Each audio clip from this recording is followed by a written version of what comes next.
നിങ്ങൾക്ക് പോണം, നിങ്ങൾക്ക് സമയായി, നിങ്ങൾക്ക് ഭക്ഷണം കഴിക്കണം. എപ്പോഴായാലും ഇത് തന്നെയല്ലേ നോക്കാറ്? നിങ്ങൾക്ക് ഈ കുടുംബത്തിൽ വേണ്ടത് നേരാ നേരത്തെ കാര്യങ്ങൾ അടുപ്പിച്ചു തരുന്ന ഒരു ബാല്യക്കാരിയെ. രാവിലെ മുതൽ അന്തിയാവുന്നത് വരെ ഈ വീടിനുള്ളിൽ എന്ത് ജോലി എടുത്താലും അതിനൊരു വിലയില്ല. അലക്കിയും തേച്ചും വെച്ചും വിളമ്പിയും ബാക്കിയുള്ളവർ ഇവിടെ കിടന്ന് കഷ്ടപ്പെടുന്നത് ഒന്നും ഒരു ജോലിയല്ല.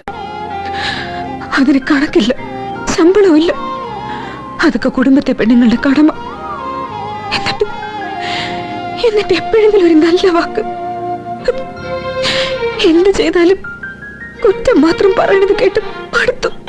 ഇനി മുതൽ എന്റെ കൈ കൊണ്ട് ഈ വീട്ടിൽ എന്തെങ്കിലും ഒരു ജോലി ചെയ്യുമെന്ന് നിങ്ങൾ കരുതണ്ട. ഇതുവരെ ഈ വീട്ടിൽ ഞാൻ എടുത്തു കൂട്ടിയ ജോലികളിൽ നിന്ന് സ്വന്തം ഇഷ്ടപ്രകാരം ഞാൻ റിട്ടയർ ചെയ്തു. ഒരു കൂരയുടെ താഴെ ഒരാൾ മറ്റൊരാൾക്ക് വേണ്ടി മാത്രം ജീവിക്കണതിൽ ഒരു കാര്യമില്ല.